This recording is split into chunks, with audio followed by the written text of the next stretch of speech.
If you sign up to one of these meditation events, it will be one of the most life-changing events you've ever done in your life. And for me, it has been. But it was probably about a 50-50 good and bad. I am forever changed, but I don't know how to feel about it. And you'll find out why in this video.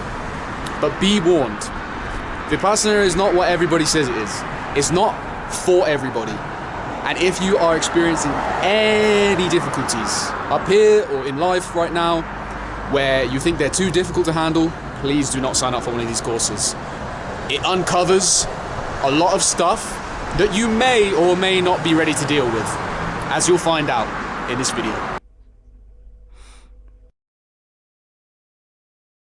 So why Vipassana? What on earth would make you want to put yourself through 10 days of pure silence and nothing to do but meditate? Sounds like hell, right? For me, I genuinely ran out of options. I was tired of feeling depressed, scared and upset all the time. And that is not a pity party, that is just the truth of how I was feeling at that time. Over the last years, I tried to push myself so much to escape my issues, to somehow have proof that I wasn't these things.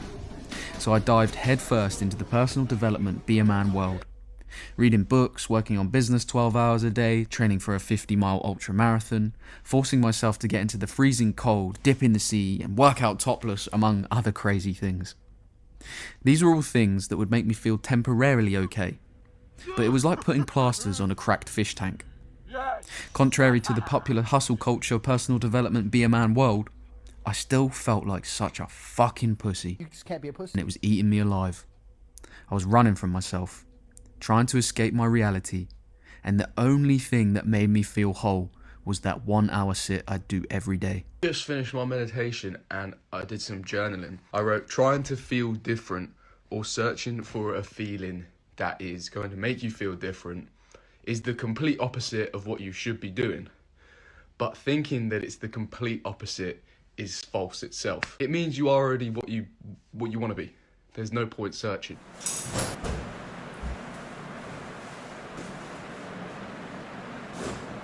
It's about 5 in the morning right now. I woke up at 4. Oh my god, I feel so tired. It's really starting to kick in now, like, I don't know how I'm going to get through this, but whatever happens, I'm going to get through it. It's going to be so difficult, man. I don't think I've fully realised how difficult this is actually going to be. The next day, to Dharma Kankana Center was a 5-hour journey. It was beautiful, and I was making the most of my last hours being able to talk, having some fascinating conversations, something which I'd regret later on. When we arrived at the center, we met our instructors. They explained what we had to do and told us to sign some forms. And as I sat signing the forms, I felt a deep nervousness and a feeling that this might be too much to handle. But despite my fear, I signed, gave in my things and decided to stay. Then, we finally locked away our valuables, attended some talks, ate together, and then noble silence began. From now on, no one could talk or hold eye contact for the next 10 days.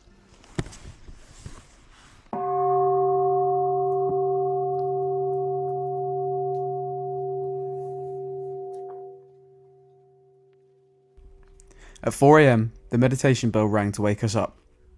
For the next 10 days, every morning, we'd have a meditation for 2 hours from 4:30 AM to 6:30 AM.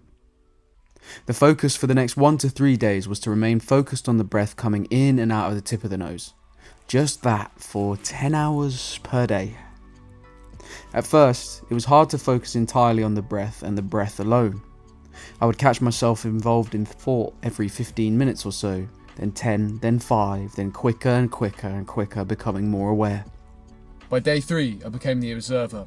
The thoughts no longer mine, no longer me, just clouds to be observed. It was here I learned an important lesson. I was inside the matrix, but by choice. As I was focused on the breath, observing thoughts, I began to notice a pattern. The ego, brain, whatever you want to call it, is running its own algorithm, constantly whirring to keep the character it has created alive. And although I knew all of this intellectually before, I'd never directly experienced what those patterns were for me.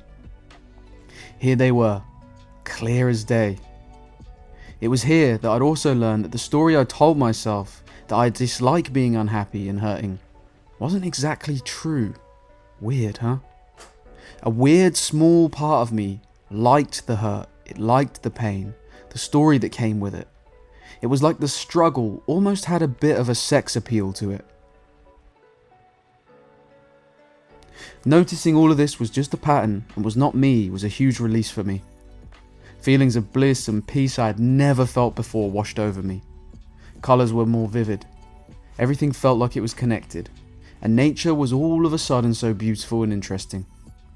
Food was incredible. And oh my god, the food at this place is fantastic anyway. If you want to do Vipassana, go to Dharma Kankana. Wow, food is amazing there. It was beautiful, but I liked it a bit too much.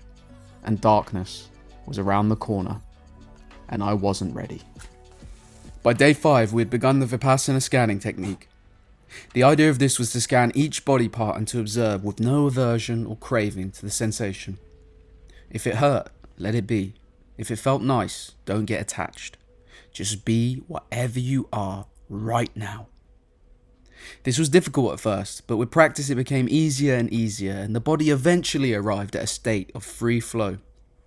I could sweep the entire body in less than a second, feeling every little sensation in every part of my body. Up and down, up and down, up and down. It was the most incredible, wonderful feeling.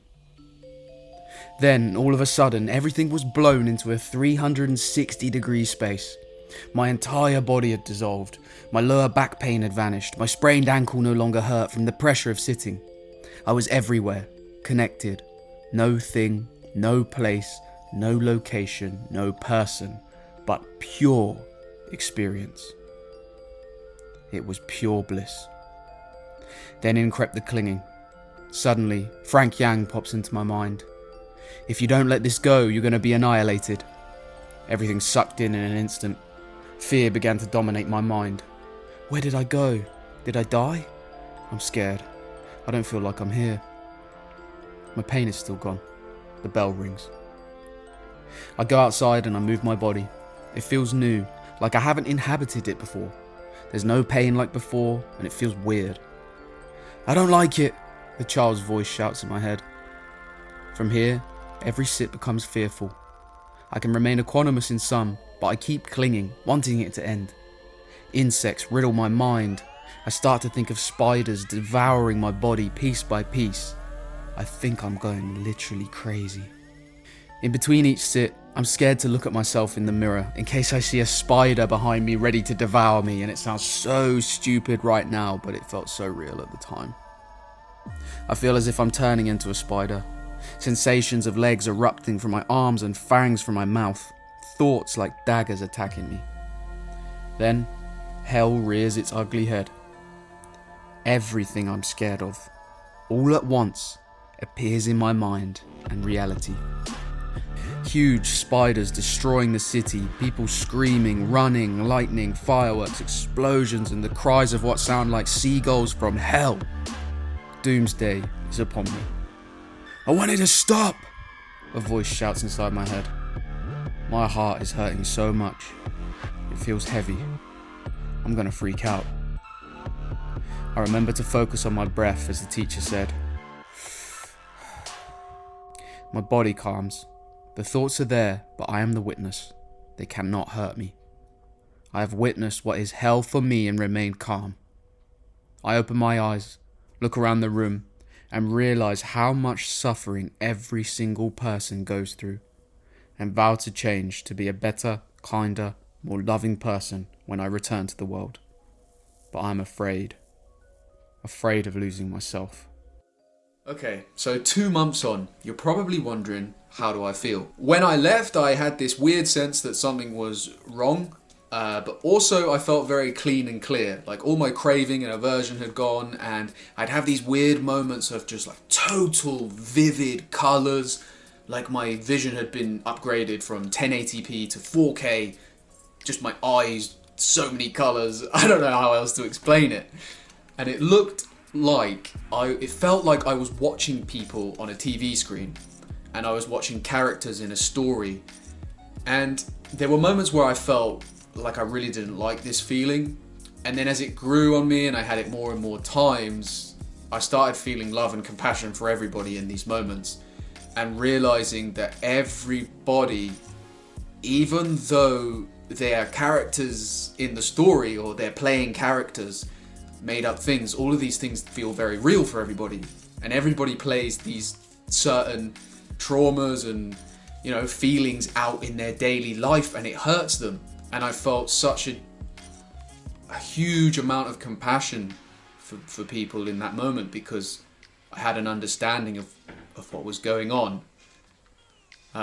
So that was really useful and that was really nice, and I generally have more compassion for people, and I'm more aware of what I do and why I do the stuff that I do. It doesn't mean I've stopped that at all. Like, I'm still going through some big things that are quite difficult for me to figure out and very difficult for me to confront and face, and they're very painful. And I do think I uncovered some kind of trauma in that retreat that maybe I wasn't ready to deal with. Now, would I do Vipassana again? The answer is a straight no to that. And the reason why is because it's not for everyone, like I said at the start of this video, and I don't think it's for someone like me. And now, while I can't speak for you, I can give you my experience that I had. And as someone who's had mental issues in the past and, you know, had feelings of insignificance and all of this stuff, I would recommend that people who also feel like that, who are in a time of stress, not to go on these courses. And the course page does recommend it. Please don't ignore it like I did. During my meditation journey, I've been doing 1 hour sits per day, and I achieved all of the same insights by doing 1 hour sits per day at a slower pace over 2 years as I did in a 10-day course. And I think the longer, slower course is actually better for people who are dealing with problems and have past issues and past traumas, because it allows you the space to be able to deal with it in bite-sized chunks. Whereas the retreat is very intense. There are no therapists on board, there are no doctors, there are no trained professionals, so that if something bad happens, then you are on your own. And they won't know what is happening. And there have been many stories of past Vipassana attendees who have had psychosis and things like that. Am I grateful I did it? I am very grateful I did it. And am I grateful for the lessons that it taught me? I'm very grateful for the lessons it taught me too. But I would just proceed with caution if you're deciding to take one of these. Anyway, now I'm going to play the interviews from the other students so you can see their other findings, because I am not the only person that did this. It's good to see how other people reacted to the course as well, because you might not be like me. So there's that.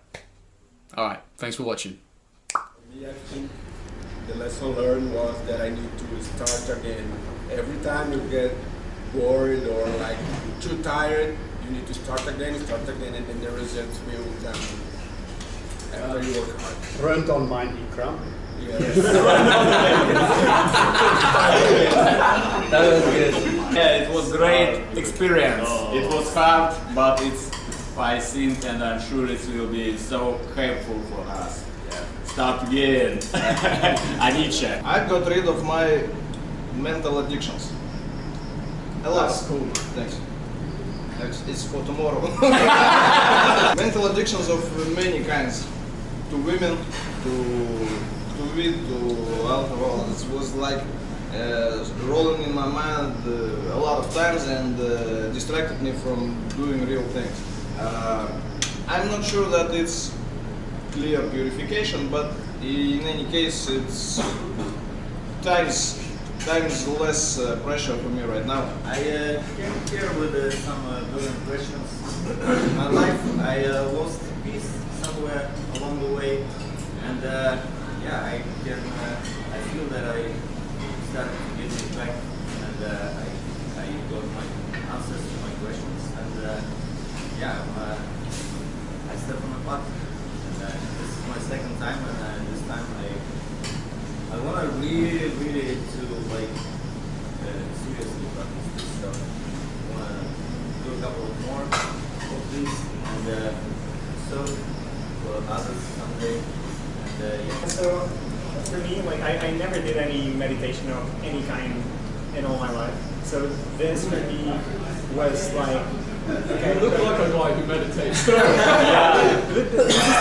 know, all this time I was like, Jesus is sitting next to me. That's what I was thinking. I shall be fine. Jesus is coming. I always live like this kind of anicca, but not in anicca terms. Like, you know, I'm always a guy of acceptance. Like, you know, whatever shit happens, I'll just accept it. So I already had this kind of mindset, but I never ever meditated, and I never believed in it, to be fair. Like, for me, that was always something that people say, oh yeah, you're enlightened. It's like, okay, yeah, dude, whatever. Yeah. So this was the first contact with this kind of world, and for me it was really interesting to actually experience how powerful your mind is. It's fucking amazing. Like, you know, you ignite your hand on fire while you have your eyes closed. I never thought this would be possible unless you really experience it. That's how. And when I was reading the reviews, everyone's like, "Oh yeah, I cannot put this into words. You have to really go there and experience it yourself." I'm like, dude, come on, you can, but you can't. I would say, first of all, what I'm taking away is just, similar to you, like how powerful meditation is, just in changing your state of consciousness. Yeah. How quickly that can go, like the places you can go by just sitting down and focusing on your breath. Like, I did not think that was possible. And also lots of stuff that came up, like I was realizing I got some more like anger and duration to do and stuff like that. I hope that my head will keep spinning at some point. It's going to keep spinning like for the rest of my life now. It's spinning? Slightly, yeah. Slightly. I realize I still have some ego because I'm always trying to work on that. So I realized about the importance of the death of the ego. Now I'm going to be a better person for sure. I'm always trying to be, but now I'm going to be better. The power of the meditation, the psychosomatics, illness, right, or sick that we sometimes have, that we think we are sick, we have any, is that we are ill or we have something, and the power of the meditation that after some days, actually I'm totally free of that, that you can actually have freedom by meditating and peace. Yeah. I think the biggest take for me was just cultivating more patience and tolerance. Like, if I'm getting angry at some frogs or some guy singing, what else in life am I getting angry at, and who else am I getting angry at? So just being able to sit there and just find the underlying reason for my anger rather than taking it out on the frog or taking it out on someone else or something like that. So that was my biggest take. I'm patient, right? Yeah. And I mean, it's the same thing with someone's driving a car and they go, it's cut me off and beeping the horn, and what's underneath that?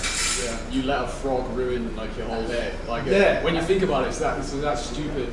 And that's another thing I got out of it was stop associating myself with my day being ruined. Like, you know, like I woke up one morning and I was like, I'm having a bad day. My day is going to be bad. And if you have that kind of mindset, then your whole day is going to be gravitating towards negative stuff. So one morning I had a really horrible morning and I said that and I thought, no, I'm not having a bad day. Maybe my mind is having a bad day or something's going on. I'm just going to give my best to the meditation, and that was my best day. So. Nice. Yeah. I still don't know any of your names. Oh, yeah. Wait. I have no idea what your name is. I have no idea what your name is. I gotta ask. Okay.